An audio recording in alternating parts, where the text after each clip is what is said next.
Good afternoon, everyone. I'm Karen Doyle, Operations Director of CTAM Europe. Thank you for joining us for today's virtual discussion between industry thought leaders Maria Ingold and David Frazier, expertly moderated by CTAM Europe's own board member, Marco Frazier. We're scheduled today for 45 minutes, which includes time for questions. So please post your questions about the wonderful world of AI and Fast TV by using the Q&A button. As always, the recording of this presentation will be posted on the members only section of ctameurope.com. And if you're not a current member, please email info@ctameurope.com for more information. Members have access to an industry webinar a month, webinars and podcasts from our colleagues across the pond at CTAM US. And members are also invited to apply for the week-long executive management program at INSEAD. This is live at INSEAD next week. We have one seat available, so if you can pack your bags quickly, we can meet you there. Otherwise, you can wait for next year's program, which will be in March 2025. Our panelists today have access to the registration list and may follow up with their own news separately. So thank you for tuning in, and I will now hand you over to Marco for the full introduction. Enjoy. Thank you, Karen. And hello, everyone. I'm Marco Frazier, founder of Screen Plus Consulting, and very happy to be here to kick off this discussion today. It follows on from the event that CTAM co-hosted in January, OTT Question Time Live 2024. The event was organized by Kausar Kanji at the British Museum in London and explored some common challenges and innovative solutions that media companies face. If you were there, you know that Google, BBC iPlayer, Meta, ITV, Freevee, and many, many other companies were there. The themes that emerged from those common challenges are viewer engagement, product development, and monetization. So we're here today with two of my esteemed industry colleagues to explore some of those in more detail, and particularly AI and the evolution of what's happening in AI with Maria Ingold, who is the founder of MyReality, the chief technical officer there. And she specializes in technology and innovation consulting, and she's based in London. My other industry colleague, which I'll introduce you, is David Urjay, who is the founder of Neos Media Consulting, based in Madrid. And David specializes in revenue and growth strategy consulting. So Maria, I'll hand things over to you first. AI is certainly in the news every day, and not just in the media sector, but across all aspects of our lives these days. What are you seeing happening? Tell us a little bit about what's going on. Right, so I have a little presentation. Can you see that already? Hopefully you can. So the first thing I'm going to do is just explain a little bit about how artificial intelligence works, because it's a big bucket when we talk about AI. And that includes machine learning, which includes deep learning, which includes generative AI. But there's a lot more to it than that. So hopefully you can see my screen. And this makes it look really simple. It's not quite this simple. But there are some other things involved. So if you look at this, I've got supervised learning. And that's when you've got labeled data and you can get predictions. So that's for churn predictions, for instance, or classifying images. Then we have unsupervised, which is unlabeled data and gives us patterns. So you could use that to segment users that you're going to target later with advertising or recommendations. We also have semi-supervised, which mixes those two. So you might be able to combine some labeled data like ratings with patterns for more recommendations.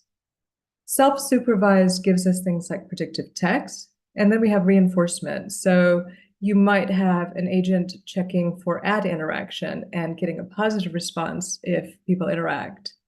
Now, deep learning can use all of these. And deep learning is often where we're talking about a lot of these new things. So the other two things that we hear about are discriminative and generative. So discriminative is just like if you had a river and on one side of it is blue houses and the other side is red houses, it just means there's a boundary, right? And generative is what we're talking about a lot right now. where we're talking about the large language models that are using that ChatGPT uses, for instance, or the diffusion models that things like DALL-E, which is image generation, or the new Sora, which is video generation. So hopefully that gives you a little bit of foundation for the kinds of things that it is possible. So what are we doing with this? There's a whole bunch of use cases. I'm just going to focus on just a few here. So video creation, like I talked about with OpenAI's Sora that's just come out, that's not quite ready. So it can do up to about a minute, but it lacks continuity and there's some copyright issues, which we'll get into. There's also all the productivity enhancements. That's probably where a lot of us are intersecting it. So ChatGPT, if you're a programmer, using GitHub Copilot can give you sort of, about a 50% increase in your productivity. It's really interesting. And then, of course, we hear a lot about dubbing and translating. So Paper Cup is one of the big companies that's doing that. This can help really with localization, for instance, reducing piracy and spoilers. There's also transcription, subtitling, and lip sync that are part of all of this.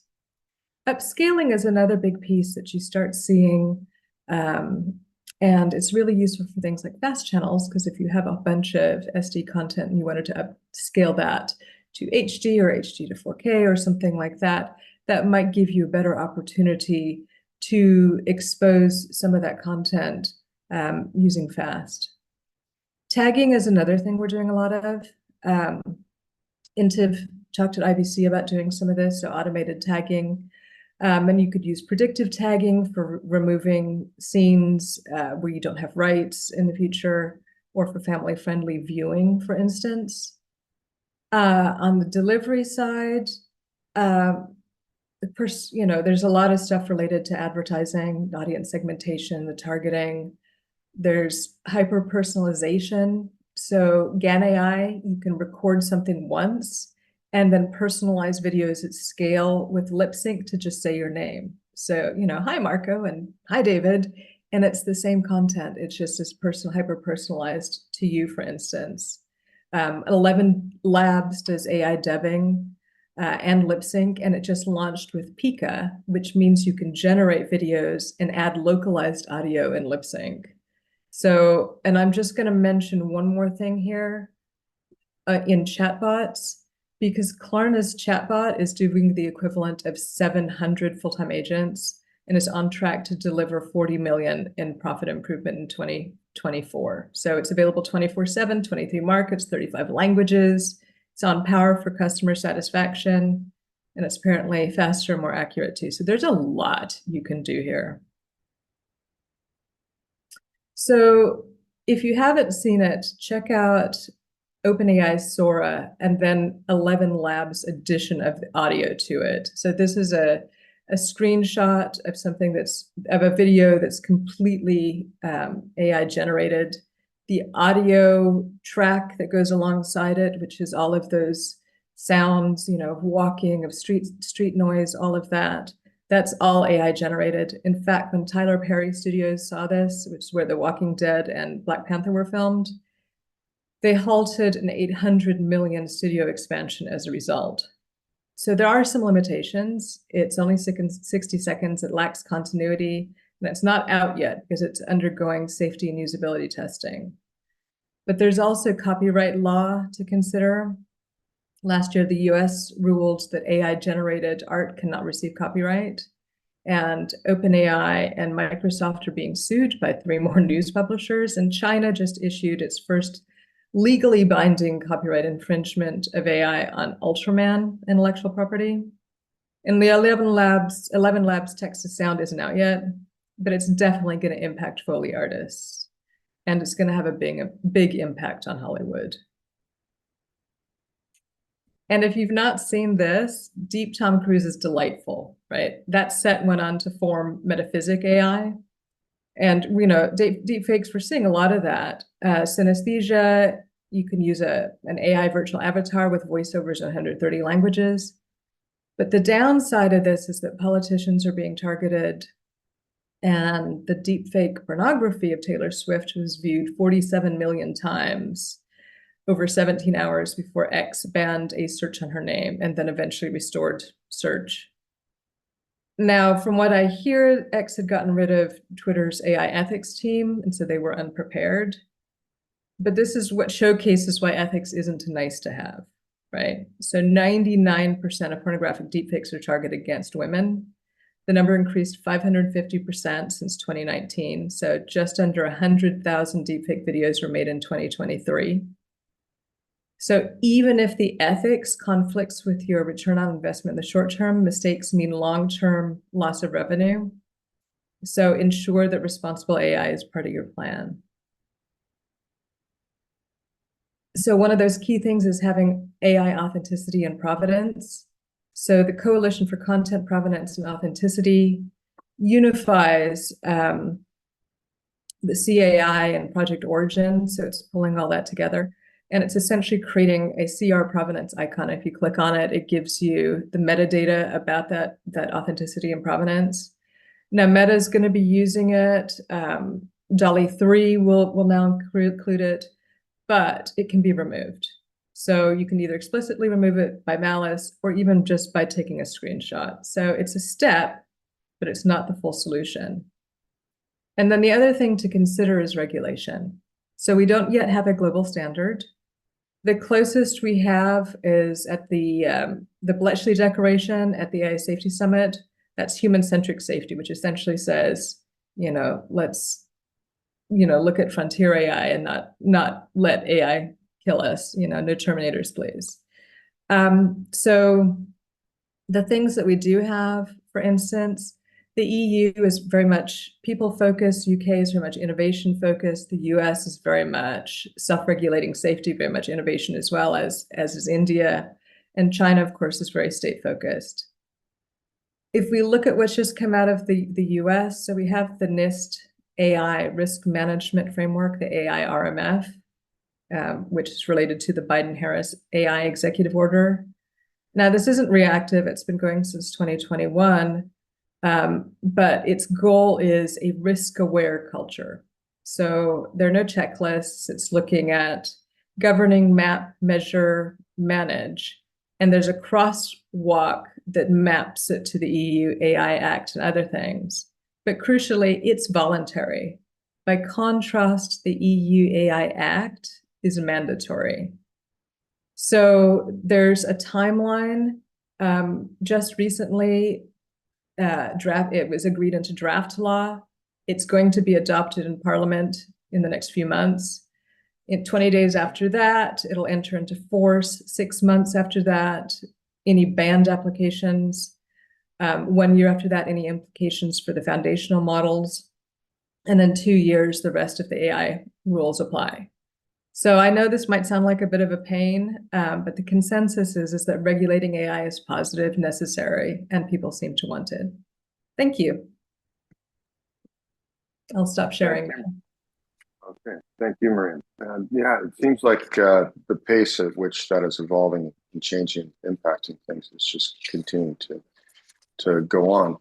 And it's affecting all aspects of the media ecosystem, I think, including FAST, which we're going to hear a little bit more about from David or Jay. So, David, I know that might not be the most natural follow-on, but tell us a little bit about what's going on in the world of FAST, specifically in Europe. We do hear a lot about what's going on in the US, but tell us what's going on in Europe. And it's working. Yeah. You're working. Yep. Okay. So first of all, thank you for inviting me to this webinar. I mean, we've been talking about FAST for the last, I would say, like 18 months. So probably my idea here is not to bring another set of numbers that you have seen in other places. It's more like the practicalities of FAST in Europe. What are the things that someone that wants to launch a channel, or is like an independent producer, wants to launch a channel, what are the things that they need to take into account to make it successful? And, because things are very different, as you will see. from the US market to the European market. No, I don't want to talk about Southeast Asia or other markets. So the focus is going to be more what is the status of FAST in Europe. No, I put together some slides, but to be honest, it's more like just to drive the conversation. And the most interesting thing will be to answer the questions after my brief presentation. So first of all, this is not just about content or about marketing or about data. It's kind of a flying with effect. I mean, basically, content is important. On the content side, you can be a content owner and you can license your content to a third party that runs your channel, or you can have your channels with your own IP, like the BDC Studios or Warner or the Paramount people. But content comes first. What is the content available? What are the rights? Is this content available in HD, SD? What are the languages? So first of all, we need to do this kind of assessment. Then we need to jump into programming. So yeah, I mean, what is the strategy for programming? And the channels, in fact, are becoming more like what used to be the pay TV channels.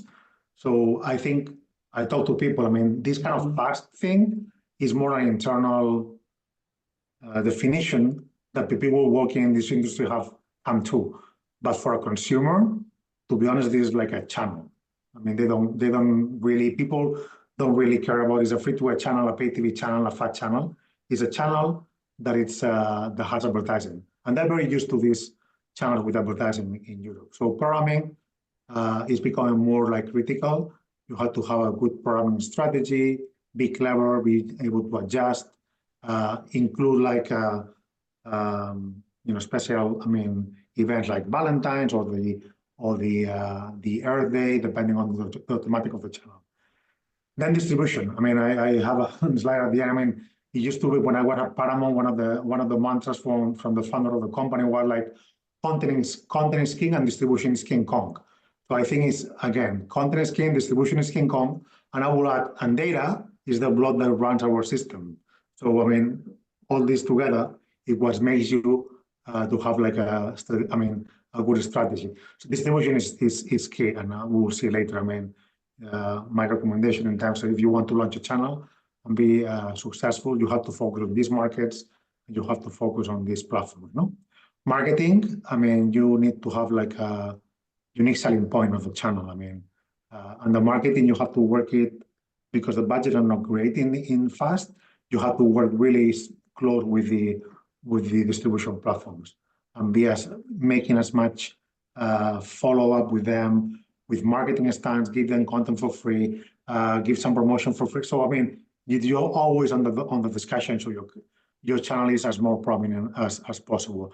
And then the advertising strategy. We're going to be talking about programmatic, but on top of programmatic, I think it's key to have, like, depending on your country by country strategy, to have like dedicated local teams that are able to sell more sponsorships with higher CPMs, talking to the local agencies to bring bigger budgets.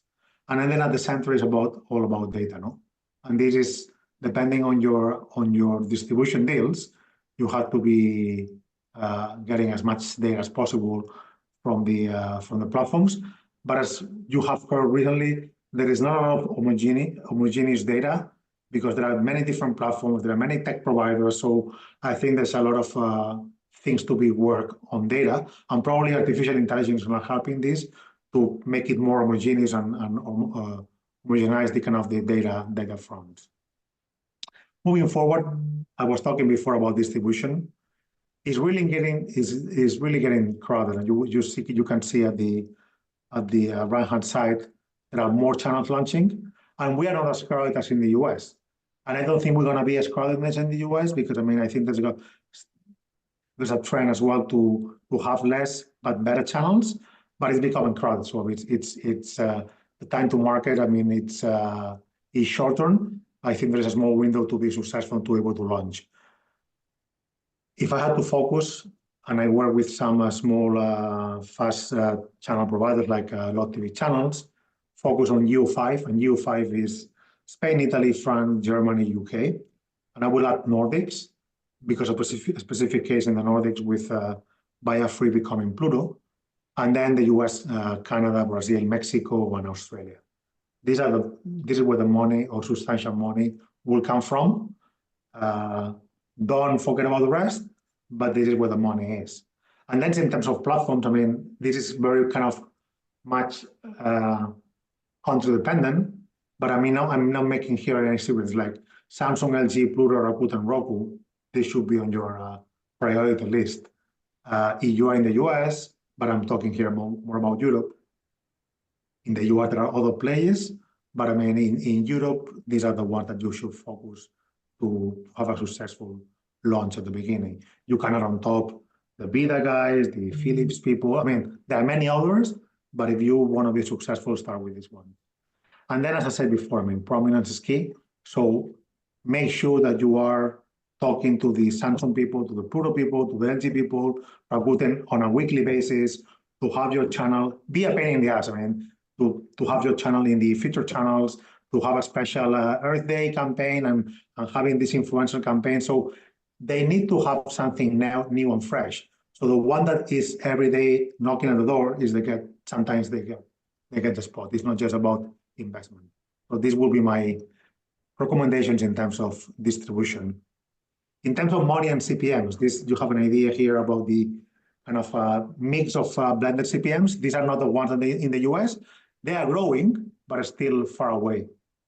So if you want to grow this, you need to have local people and have like a third-party agency selling you in each market. So in the case of Spain, some people they use Pulsa, an independent sales house. This is used by Pluto. I mean, same Visu in Germany. So we're with third parties in the UK. Sky Media is working with many other players. So have some local people going and knocking on the doors of the agencies, because this is the way that you're going to have an increased CPM. Because if you rely on the programmatic, everybody's on the same programmatic. So you're not going to make any difference. And then another recommendation is pay TV is suffering, we all know. And there were people working in this kind of pay TV channel selling sponsorships, special actions in this, Foxes and Nat Geos and Sony channels before. So these people, they have the right connections with the agency and they are able to put something together that makes sense for the fat channels. So these people will pay for themselves and will bring you additional revenue that is not the typical programmatic revenue. So yes, CPMs will grow, but don't rely just on the programmatic. Go and look for a local assets house and bring some people on board with local experience in bringing this, more sponsorship budget to your fat channel. No? So you can make it more like a traditional pay TV channel, or what it used to be. This is a nice one. It's not just about CPMs. I mean, everybody knows that, but CPMs is one part of the equation. In here, you can see here. But I mean, it's about the fill rate. People forget about fill rates. Fill rates are not as healthy as they should be, especially in Europe, because there's a lot of free offer with the national broadcasters. So fill rates is something that you need to work on to improve your monetization. People coming to your channel, people staying longer on your channel. This is coming from the marketing and from your content. So it's not just a pure CPM conversation when we talk about revenue, it's many other things. So just don't focus on just on the CPM, work on the other elements, because if you're able to get more people engaged and spend longer hours and your fill rate increases from 30% to 50%, even if the CPMs are the same, your revenue is going to increase significantly. So it's not just about CPM. I just wanted to make this clear. And this is just kind of a wrap up of what I say. Content king, distribution King Kong, data partnerships, in your system. Don't rely just on CPMs, local higher expertise for advertising, and knock on the door every week to the Samsungs, to the LGs, to the Rokus, because I mean, the more that you talk with them, the more chances and opportunities you will have your content to be more prominent on the platform and to drive more traffic, which is part of the equation for the monetization. So this is what I wanted to say. I hope you enjoy. I didn't want to say I didn't want to put a lot of data about it's going to be 8 billion revenues this year globally, but Europe is different. So I think Europe is going to be behind the US, but significantly growing over the next years. So it's a place to be.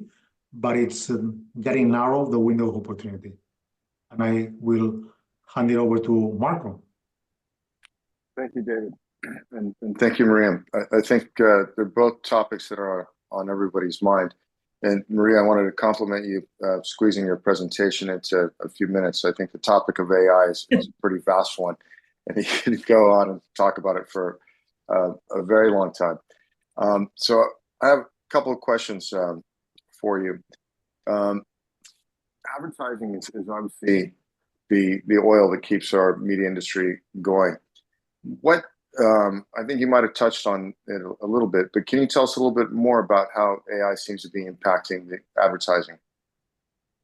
Yeah, so yeah, I was trying to pull out my use cases so that they looked like they were ones that related.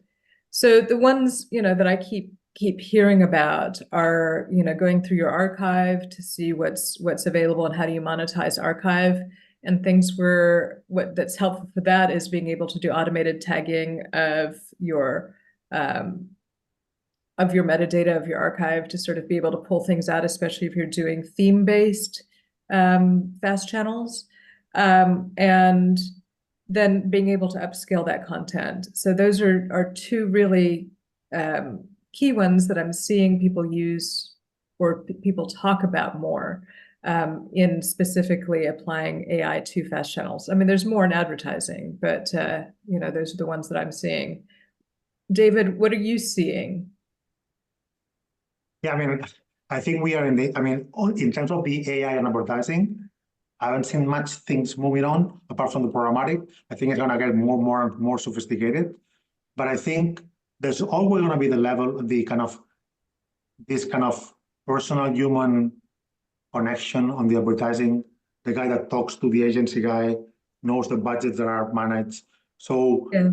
I think there's always a broader picture for it. Yeah. Yeah, I mean, the human interaction and knowing the guys that manage the budget and take the final decisions on the agencies is going to be critical. And I think this is going to be difficult to get substituted by AI.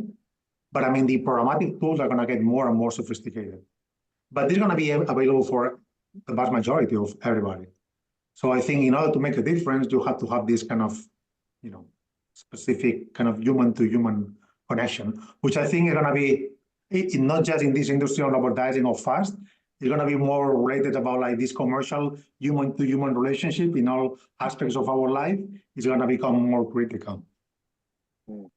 Yeah. On that, I'd mentioned that, like many of you, I watch TV shows on Amazon Prime. And since they've introduced advertising, I've noticed that sometimes they will serve me ads about things that are in my shopping cart or things that I've looked at. Yeah, that's so nice. I don't know if that's specifically AI or just algorithms, but it's an interesting application that I haven't really seen before of that sort of almost one-to-one customization.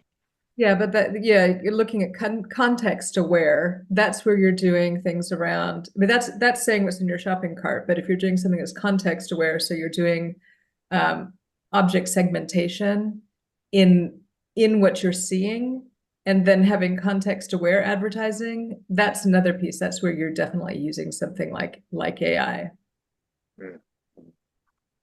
And Maria, another question for you. You touched on both ethics and regulation. There are different areas and I guess increasingly important. Do you feel like we're struggling to keep pace, or do you think that that's being looked at appropriately? What's your position on that, and how?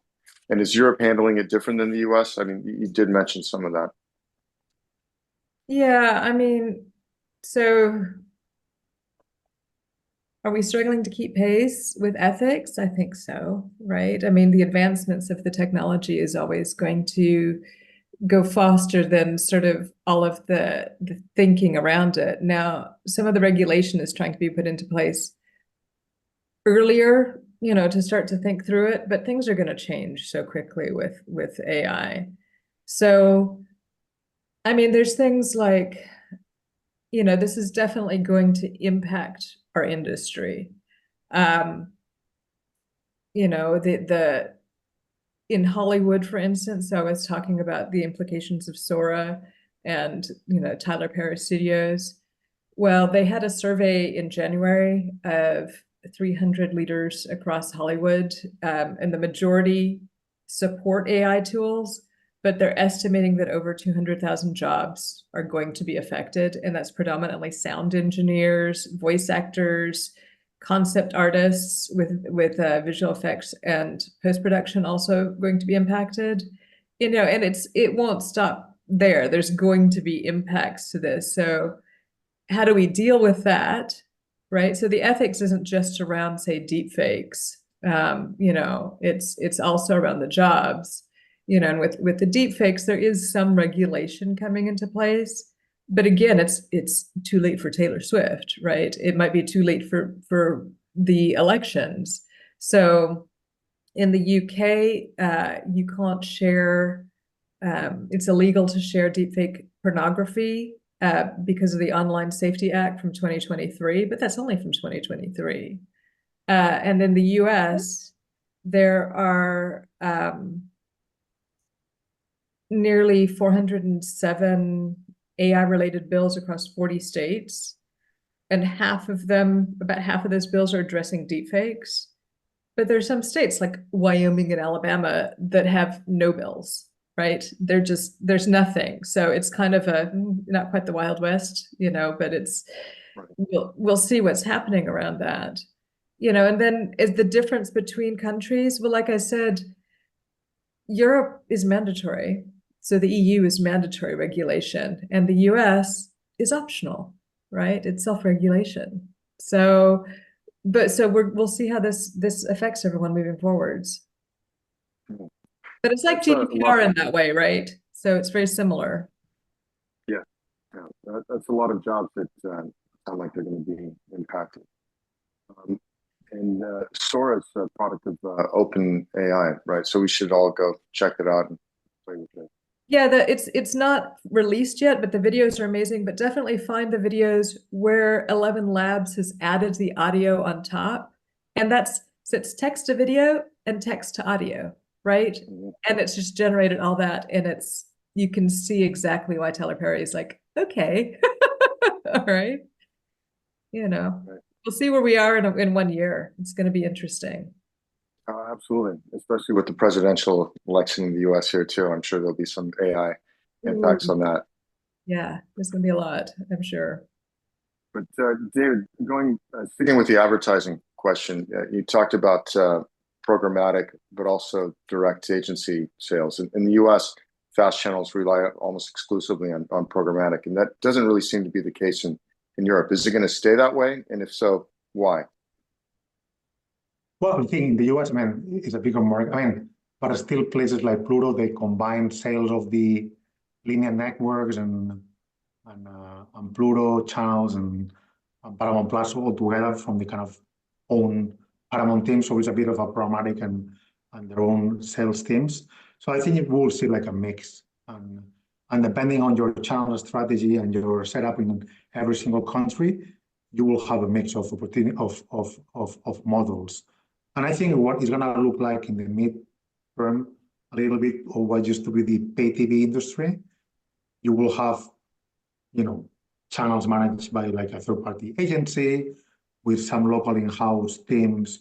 If you have enough people left that sell special actions or sponsorships, and then global deals with the sponsors and SmartCape and programmatic players around that will bring the additional CPMs. But I will, on every country, I will try to find a local specialist that is able to sell you with better terms than what you have with the typical programmatic, because this way is the only way that you can make a difference. And probably these players are going to be grouping different kind of channels, because I think that medium-term pay TV channels are going to suffer a lot, but maybe going to be taken over by this kind of fast new ecosystem of channels. So I think in every country we're going to have this mix. I see this happening already, so I don't understand why this shouldn't be kind of accelerating. Sure. And I'll ask you a question that a number of my clients ask me. Is it possible for a media company to live just off of fast channels, or do they have to be involved in other activities for monetizing and generating revenue?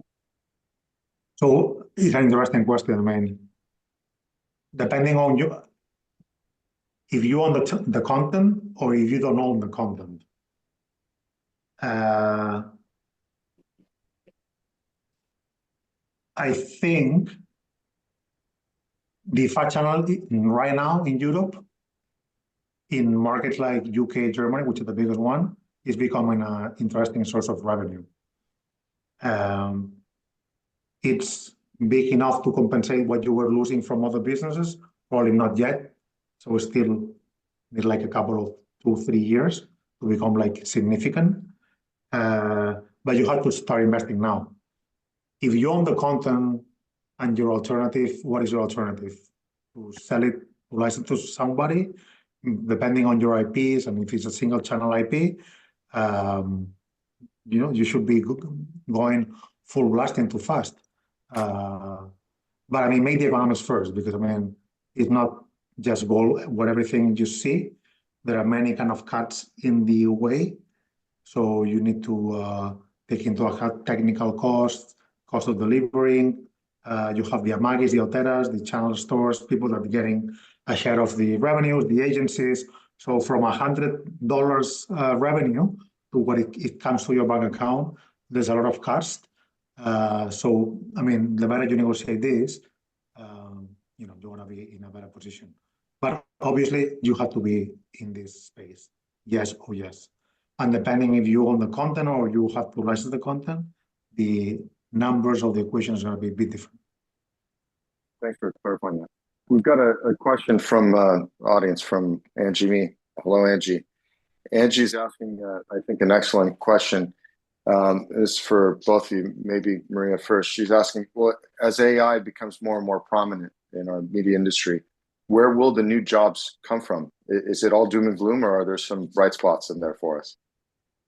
Yeah, so I mean, we talk about automation and sort of creation and doing jobs that people have done, but I think there's one thing to consider is that one of the valuable things is combining subject matter expertise with AI. So using AI as a tool to help you do your job better.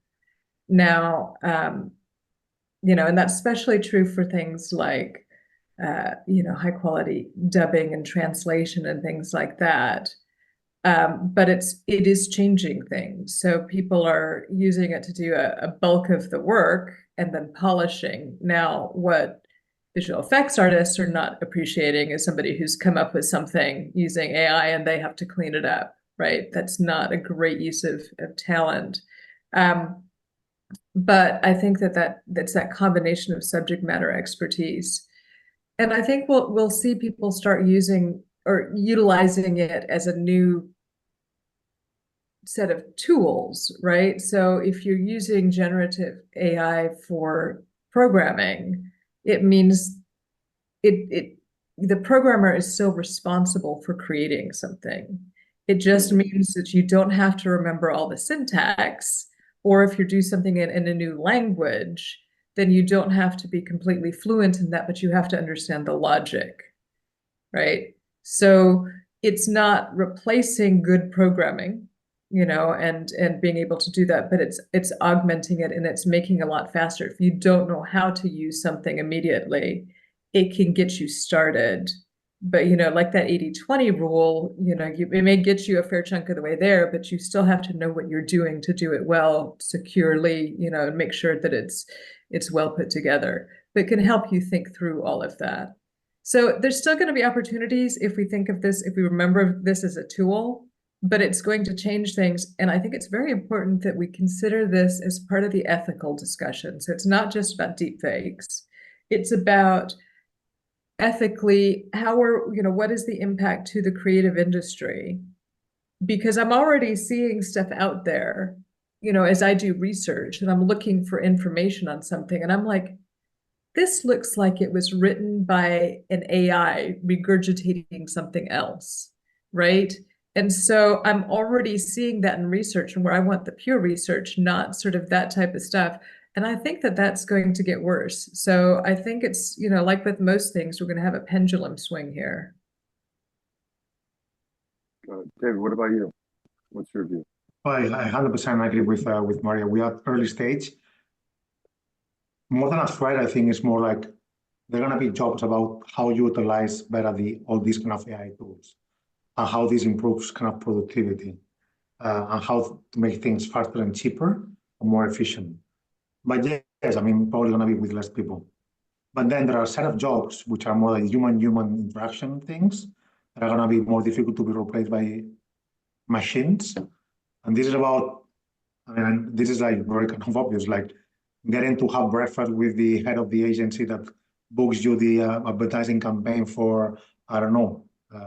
And this is like difficult to get replaced by a machine. And this is still, I think, as a human being, Homo sapiens, we still add this value. Then you go back to your office and maybe you use a tool to help you to build your Excel file or your kind of email or whatever. But I think this kind of human interaction in some aspects of the job is going to be critical. And the ones that combine these both worlds are going to be the winners.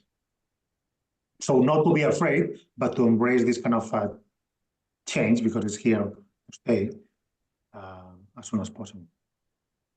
So it sounds like you're saying it similar. It sounds like, to recap very briefly, that the best results from AI right now in this stage are sort of supervised AI plus person working with it. So we're not going to move immediately towards self-supervised AI, or would that necessarily be beneficial for it?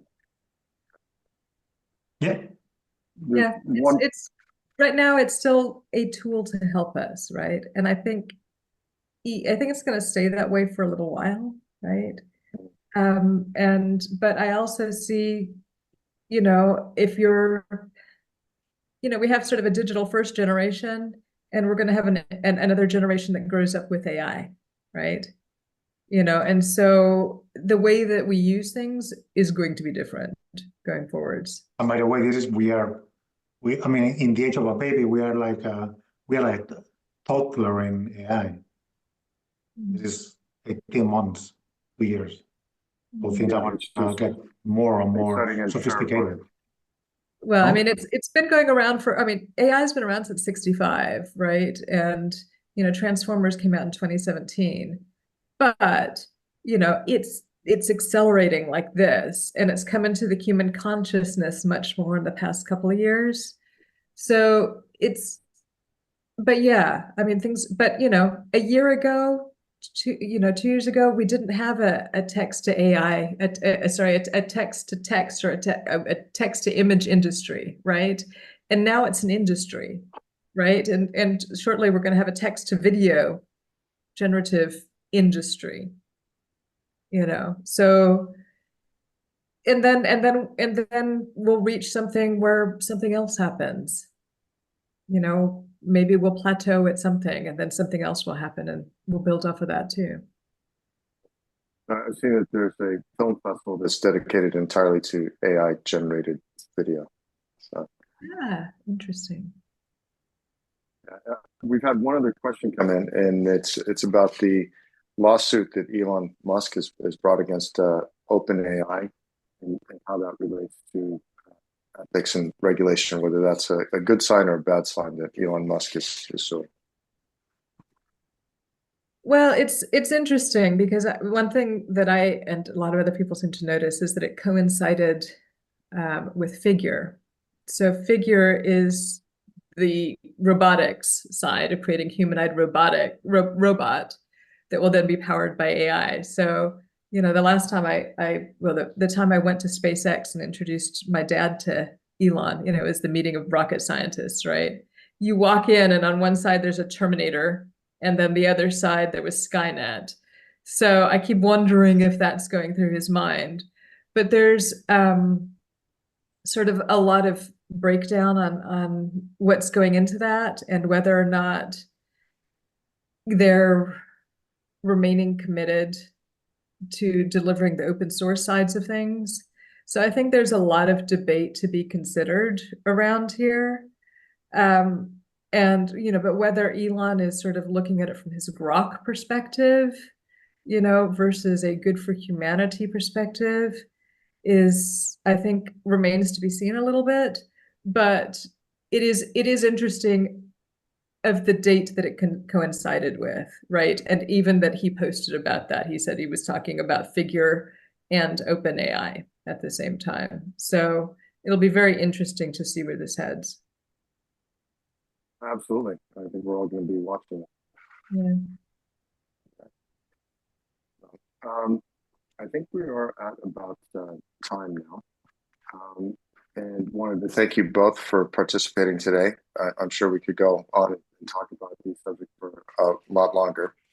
But I did want to reinforce one of the points that Karen mentioned earlier, which is that the CTAM Europe Executive Education Program is taking place next week at Fontainebleau with INSEAD. And that we're very happy that it's pretty much a sold out class, and looking forward to next year's as well. So with that, Karen, I think we can hand things back to you. Thank you. That was fascinating. Most of it went over my head, but a lot of it I did understand. So thank you. And I love, Maria, how your dad is a rocket scientist. Oh, thanks. Yeah, I think it's I love him too, and it was delightful being raised by him. I bet it was unbelievable. So thank you both. Thank you, David. Gracias. And Marco, thank you, of course, for your moderation and your questions. So if any of the audience have any further questions, I'll follow up tomorrow and I will with an email, and I will CC Maria, David and Marco into it. So you can always contact directly if you have any further questions. And if not, you can email info@ctameurope.com, and the recording will be on the members only section of the website of ctameurope.com. If anybody, because obviously there was so much to digest, if anybody needs to revisit it, then it will be there. So thank you all, and thanks everyone for joining, and enjoy the rest of your week. Thank you. See you Bye. soon. Have a nice evening. And you. Bye-bye. Bye. Bye.